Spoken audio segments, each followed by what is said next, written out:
मसीह में प्रिय भाई बहन, अगर आप अपने जीवन में तनाव और मुसीबतों से या चिंताओं से होकर के गुजर रहे हैं और आप सोच रहे हैं कि मुझे आनंद कहाँ मिलेगा, तो आज मैं आपको बताना चाहता हूँ, आप जिस चर्च से जुड़े हैं, आप जिस चर्च के मेंबर हैं, आप उस चर्च में जाइए, क्योंकि परमेश्वर के वचन में लिखा है, भजन संहिता 122 अध्याय उसके 1 पद में, जब लोगों ने मुझसे कहा कि आओ हम यहोवा के घर को चले, तो मेरा मन आनंदित हुआ।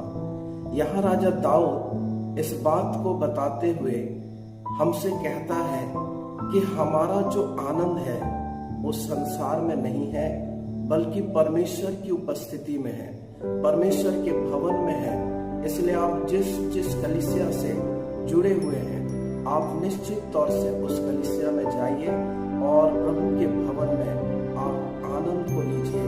प्रभु आपके सारी चिंताओं को आनंद में बदलने जा रहे हैं। कई बार आप और मैं क्या करते हैं, जब हम परमेश्वर के भवन को जाने की बात आती है या जब संडे को हमें चर्च जाने का होता है, हम उसी दिन कई प्रकार के बहाना करते हैं। हमको उसी दिन कई प्रकार के इम्पोर्टेंट काम हमारे सामने शैतान ला करके रख देता है, क्योंकि शैतान को पता है ये अगर प्रभु की उपस्थिति में गए तो इनका सारा टेंशन खत्म हो जाएगा। इसलिए आज मैं आपको उत्साहित करना चाह रहा हूँ कि आपको कितना भी बड़ा काम आपके जीवन में संडे के दिन में क्यों ना हो, आप संडे को अपने चर्च में अवश्य जाएं और प्रभु के भवन में आनंदित हो जाएं, क्योंकि प्रभु के भवन में आनंद की भरपूरी है। भजन संहिता उसका 16 अध्याय उसके 11 पद में लिखा है, प्रभु के उपस्थिति में आनंद की भरपूरी है। आपको ये आनंद और कहीं नहीं मिलेगा, ये आनंद केवल और केवल प्रभु के भवन में मिलेगा, प्रभु की उपस्थिति में मिलेगा।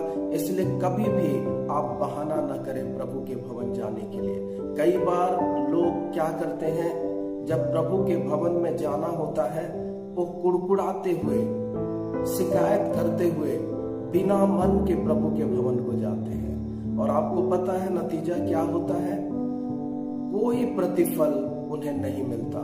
वो जैसे जाते हैं वैसे ही खाली लौट करके आ जाते हैं। लेकिन प्रभु के भवन को जाना है तो राजा दाऊद के समान मुझे और आपको आनंदित होकर के जाना है। और जब आनंद के साथ जाएंगे, आप विश्वास कीजिए, परमेश्वर आपके जीवन में इतना आनंद से भर देगा, आपके मन को इतना आनंद से भर देगा कि आप भूल जाएंगे कि आप कितने टेंशन में थे, आप कितने कर्जे में थे, आपके जीवन में कितनी बड़ी बीमारी थी। सब कुछ खत्म कर देगा परमेश्वर, जब आप परमेश्वर के भवन में आनंद के साथ जाएंगे। इसलिए प्रेरित पौलुस ने कहा, प्रभु में सदा आनंदित रहो, मैं फिर कहता हूँ आनंदित रहो। और प्रेरित पौलुस जब इस बात को लिखता है, ये किसी चर्च भवन में से नहीं लिखता। इस वाक्य को जब वो लिखता है फिलिपियों 4:4 को, तो ये एक बंदी गृह में कैद होता है, और उस बंदी गृह में भी वो परमेश्वर की उपस्थिति में होकर के कहता है कि प्रभु में सदा आनंदित रहो, मैं फिर कहता हूँ आनंदित रहो। तो मैं आपसे ये विनती करना चाहता हूँ कि आप जब भी अपने घर से जाएं, बड़े आनंद के साथ प्रभु के भवन में जाएं। आपका भवन हो सकता है मिट्टी का हो, आपके भवन हो सकता है झोपड़ी हो, लेकिन कोई बात नहीं, परमेश्वर अपने भवन में अपनी महान उपस्थिति को देता है। परमेश्वर ये नहीं देखता कि वो चर्च बिल्डिंग ईंटे का बना है या उसमें संगमरमर लगा है या उसमें टाइल्स लगा है। परमेश्वर इसको नहीं देखता, बल्कि परमेश्वर वहां पर, चाहे वो कोई भी जगह क्यों ना हो, झोपड़ी हो, वो चाहे खपरा का हो, वो चाहे कितना भी खंडहर जैसे स्थान क्यों ना हो, अगर वहां पर आप परमेश्वर की महिमा करते हैं तो आप विश्वास कीजिए, परमेश्वर उस जगह में अपनी महान उपस्थिति को देता है। और जब परमेश्वर अपनी महान उपस्थिति को देता है तो वहां के लोग निराश नहीं होते, बल्कि आनंद के साथ वो अपने घर को लौटते हैं। प्रभु के वचन में लिखा है, रात को भले ही रोना पड़े परंतु सुबह हम आनंद मनाएंगे,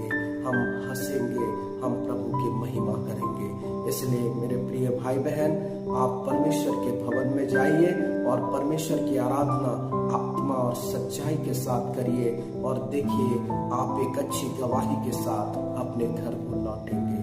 परमेश्वर इन वचनों के द्वारा हम सबों को आशीष दे। God bless you all.